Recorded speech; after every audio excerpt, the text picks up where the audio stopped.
Hey everyone, we're back on the Silver Gem podcast with another great conversation today that I'm excited to bring to you about 6 different ways you can support your spiritual healing or your spiritual practice.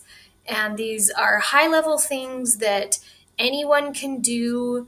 They're not specific to religion or societal practices or deep healing type therapies or specific spiritual beings. None of that. These are just basic, essential things that when anyone puts them into place, you're going to discover more hope and healing and connection with yourself, with your higher power, with your life, with your purpose, and really just level the playing field to welcome in more peace in your life, however that looks to you.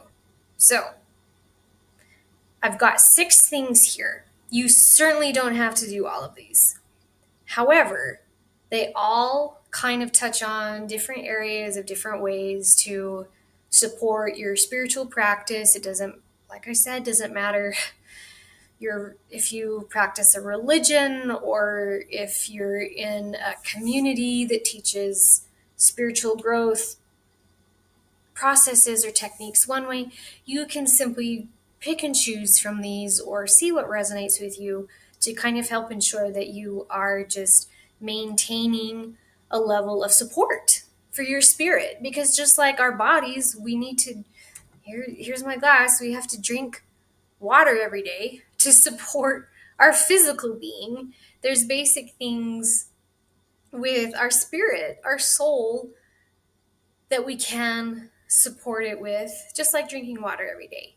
And so I'm going to tell you what some of these practices are. Okay, caveat here too. It doesn't matter what you consider your higher power. When I say God, source, highest self, spirit, ether, quantum field, any of those, I am referring to the same thing.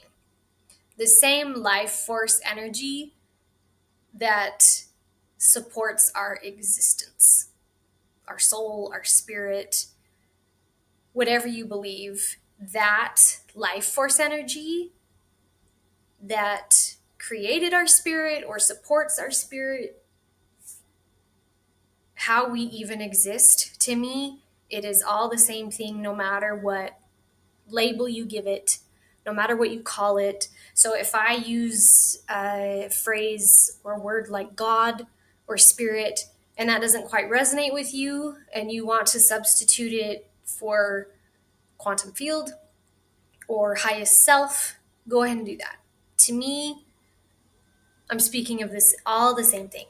And so go ahead and take it how it resonates with you the best. Okay. Because this first thing, number 1, is have regular conversations with your higher power. Regular conversations.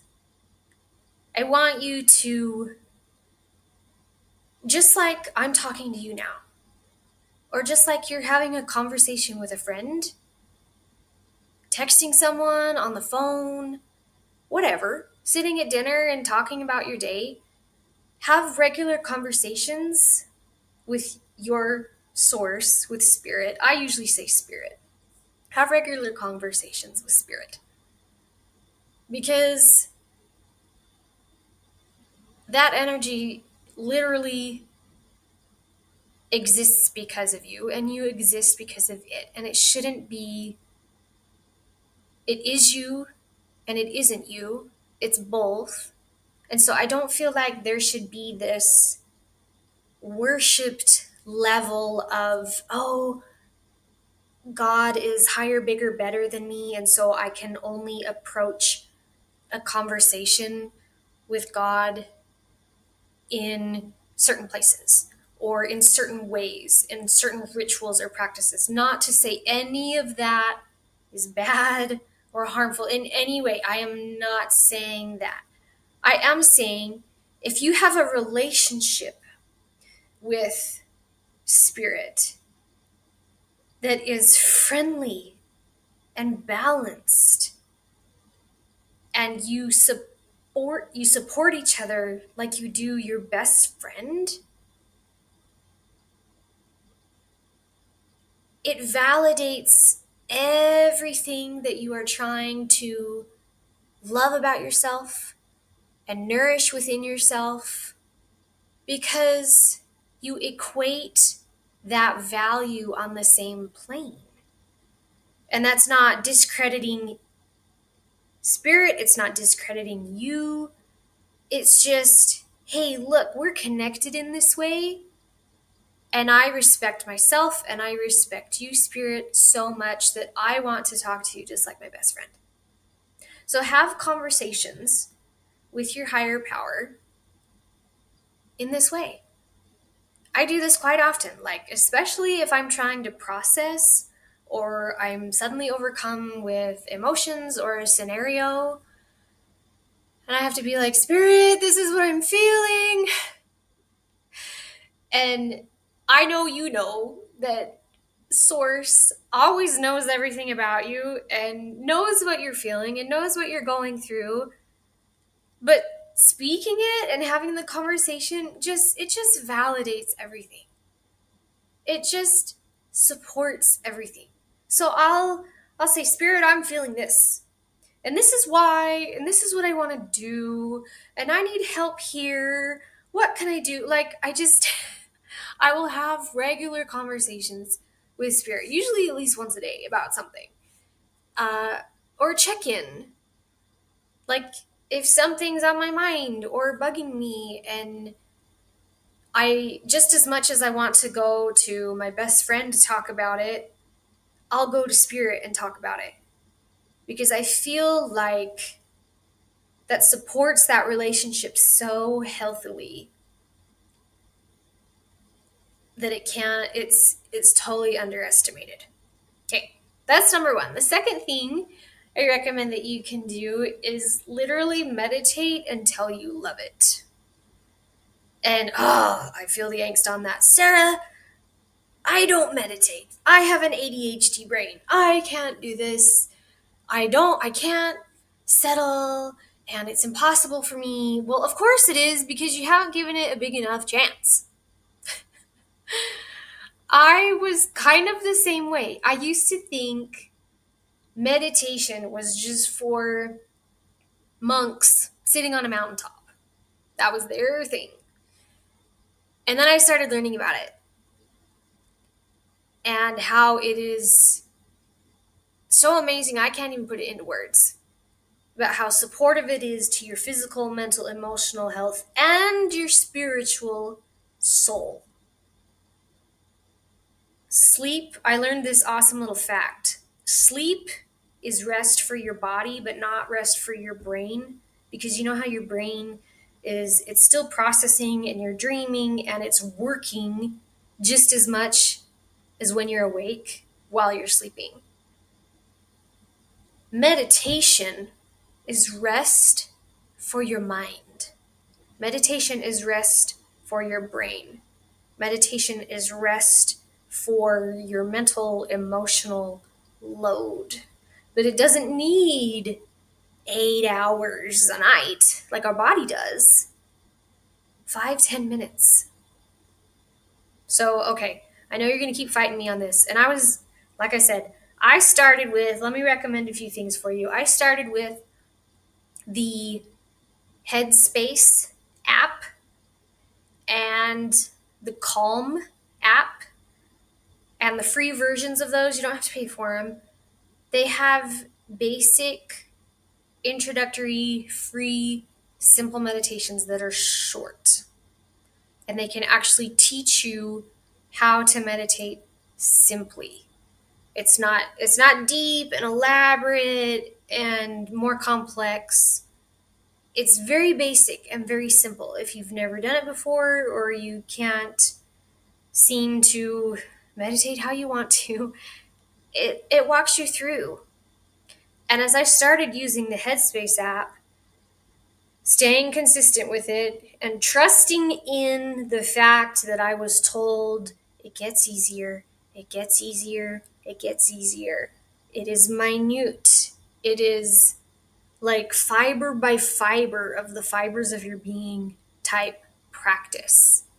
Even today, so I've been meditating for maybe like, I don't know, 7, 8 years.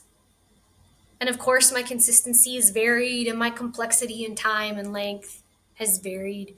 And even now, there's still a period of time, the first 10 minutes or so, where I'm letting all of the thoughts that are trying to bombard me and distract me, or my body feels funny or is itchy, and my egoic mind and physical body are trying to convince me this isn't worth it, this isn't worth it, stop, it's just annoying. Like, I still get that. I still get that. But it is so much easier for me to stay there and move forward that I can feel the practice clicking in and my body responding and my mind emptying and my spirit just lighting up on fire because I go through that process. So when I say meditate until you love it, I want you to consistently meditate for at least 5 minutes a day until you start to see, oh my word, I was more focused and clear today. Or holy cow, I went a whole 5 minutes without getting pissed off at my problems because you've been consistent with it. You don't have to become this guru of meditation where, you spend half your day in that state. No, that's not what I'm saying. Just please use it as a nourishment for your spirit and your mind enough that you can see the benefit. It's kind of like when you've never exercised, or you're totally out of the habit and you have to start going to the gym or start exercising and picking up the weights, and you're going to hate it for the first 2 weeks. Or you forgot how difficult it was and how painful it is. And it's that first few weeks where you want to drop out and quit. But then you reach a point where, I don't know, a month, 6 weeks, 8 weeks down of being consistent with it, and you look in the mirror and you're like, oh, and you finally start to see the benefits. Do the same thing with meditation, please. Okay, I'm gonna drink here. Number 3, hold your conversations in your heart. So when I say that, I mean the conversations you've had with spirit, or maybe you're far enough along on your meditation journey that you actually visualize, or you have intentions, you are growing. When I say hold your conversations in your heart, I mean hold them in your being with regularly touching base with them throughout the day. Like if you have a sticky note up on your mirror, or your journal is open from what you've written down that day, and you see it every time you walk past it in your room, you're reminded of it. Or have your specific daily intention that you want to embody, that you felt impressed to work on. Have little reminders to hold it in love in your heart with whatever you're working on consistently. Because how does the scripture go? Where your heart is, there your treasure will be also. So what treasures are you holding on to in your heart? What ponderings are you consistently keeping in your person to nourish and create and grow? Just tuck those things in there. However that works for you, do it. It helps bring you back to that spiritual space and support what you're trying to nourish. Okay, that was number 3. That one's easy. Number 4, I recommend I wrote down prayer. We'll talk about that a little bit. Add prayer to your meditation in order to receive more inspiration. I don't pray necessarily, but prayer is a word that most of us recognize what it means. But when I say pray, I also mean communicating and connecting with spirit, with your higher power, in more of the deep, reverent, powerful, intuitive way. For some people, that is prayer. For me, it is channeling and connecting to my highest self, or going into the quantum field in the Akashic records. For others, it is bringing in and welcoming in your spirit guides or your angels. It's conversations and meditation kind of combined in a more spiritual, humble, magical, powerful way. So if you're already having conversations with spirit and you're already meditating and you already ponder on your intentions for what you want to create, this is adding in that powerful, see, I'm feeling the infinity symbol here. It's adding in that powerful channeled connection of your intuition and your gifts with your spirit that magnifies that.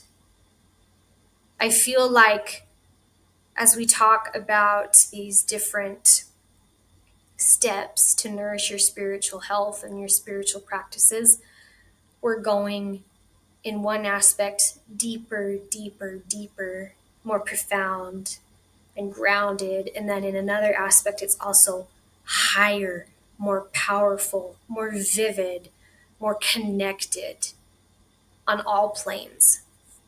And so you don't have to pray, you don't have to have an intuitive practice where you channel with guides. You don't have to necessarily believe in angels or like any of that. It can simply even be from a place of, I'm going to take this to the next level. And however that connection looks to you and works best for you, this is what I'm talking about. And this is also a space where folks like me or others that are healers and light workers, or I want to say growth gurus. That's different, but that just came to mind.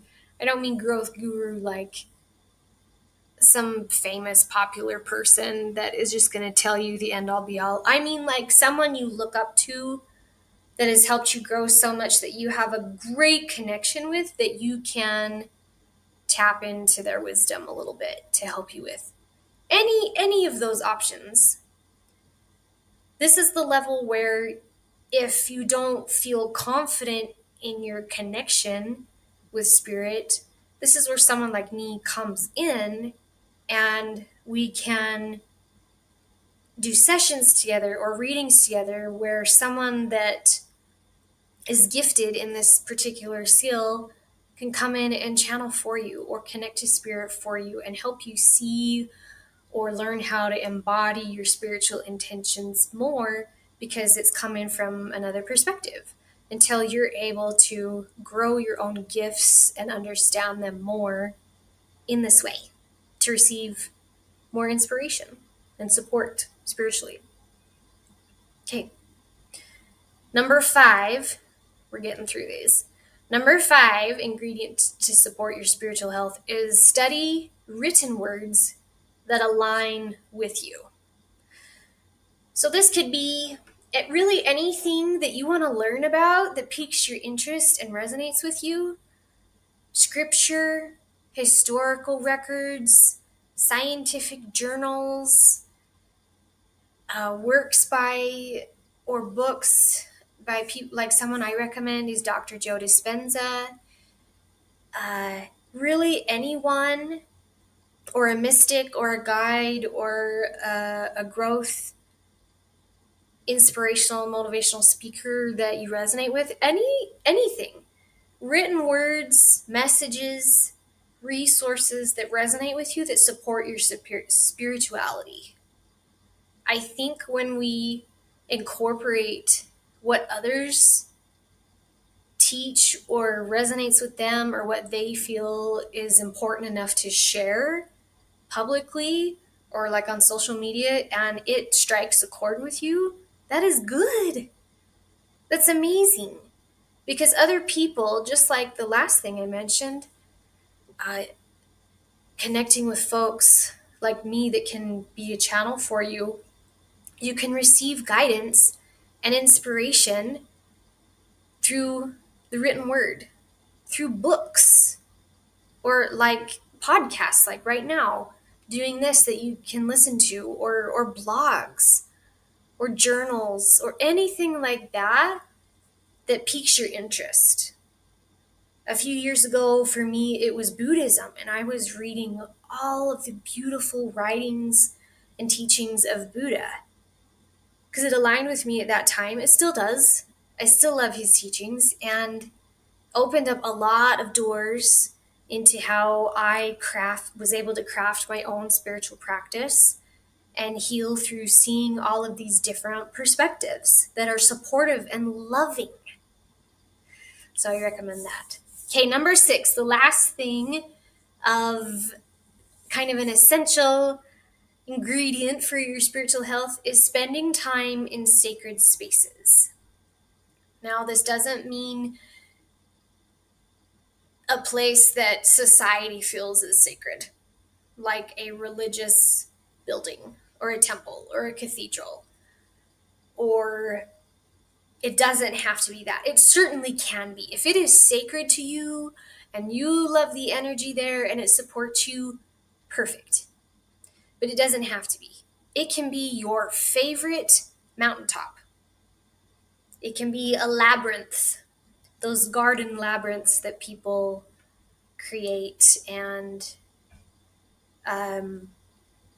the rock mazes, the labyrinths that you walk through.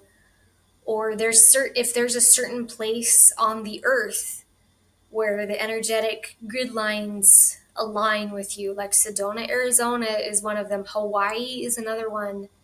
And because it just supports your spiritual energy and is sacred to you, perfect. But this is also not necessarily, well, Sarah, I don't know if I can travel to those places all the time, or I don't have a place like that near me. A sacred place, sacred space, is also the place in your home that's dedicated to your spiritual practice, or where you find peace that's yours and yours alone.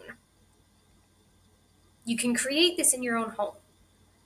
For me, I have in my room, next to the window, I have a little love seat and a nightstand table, and my journals are there, workbooks, cards I have, anything, my favorite pillows and blankets. That is my sacred space. It's where I meditate. It's where most of the time I journal or start my morning rituals. It's where I do my other spiritual practices I have, because that's my sacred space. And I certainly share it with my kids. Sometimes they want to come sit with me, but it's mine as well. And if I'm not able to go to a sacred space that I love, like out in nature, I go there in my room every single day. So spend time in those places. It's great. Okay, let me read through these all one more time, because they build upon and support each other. And again, you don't have to do them all. I recommend them all, but even just one will help support the spiritual nourishment that you need to feel healthy and well in this way. Okay, so 1 was having regular conversations with your higher power. 2 was meditating until you love it or you realize it enough is actually benefiting you and you want to keep doing it. Number 3, hold your conversations and your intentions and your ponderings in your heart, in your person. Number 4 was adding prayer or channeling or that deeper energetic connection above and beyond your meditating so that you can receive more inspiration and guidance from your higher power. 5 was study written words that align with you. And 6 was spending time in your sacred places and sacred spaces. So find your rhythm. Find how your spirit connects to your personal spirit, connects to source or connects to God. And it's going to evolve and it's going to change and you're going to find what works best for you and it's going to evolve. I don't use the Headspace app anymore. My meditation practice has gone, from 5 minutes to an hour and a half to guided to not guided, through different teachers and different intentionalities, and then throwing channeling in there with it. Like it has changed. So you don't have to stay stuck. This isn't locking in for life a methodology to, Sarah said I have to. It's better than just only knowing you have to drink water every day. You're not quite, I don't want to say restricted, but you're not required to do only just one of these things or only in a certain way in order to feel spiritually nourished or supported. Go with the flow. Go with the flow on this, and you will find that the energy within you, your soul, your spirit, your connection to your intuition, the guidance you receive, the peace that you feel is going to increase.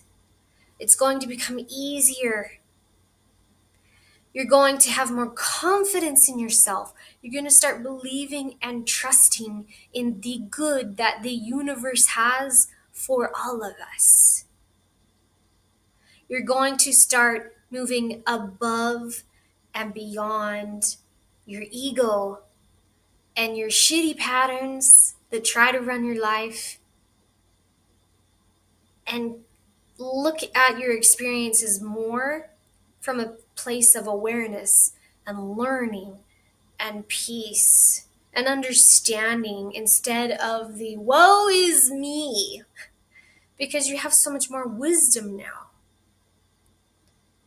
And applying these spiritual practices I've talked about today is going to help you do that. So let me know which one you're going to do or what ones you do already that you love. Let's swap ideas here. Leave me a comment, send me a message, and let's talk about this. Or if haven't mentioned something that's made a huge difference for you, like tell me about it. And because I like to try new things too that I resonate with. As always, if this has been of value to you or impactful to you in any way, I would appreciate a thumbs up or a share or a comment, or a review on wherever you're listening to this or watching this today. It helps us share the message to more people in order for them to help find more growth and more positivity in their lives, just because you help me with that in just a tiny way. So I appreciate that. And as always, I'm here to answer your questions. If you have a topic you'd like to hear a podcast on, let me know and I'll work it in. Thank you so much. We'll talk to you next time.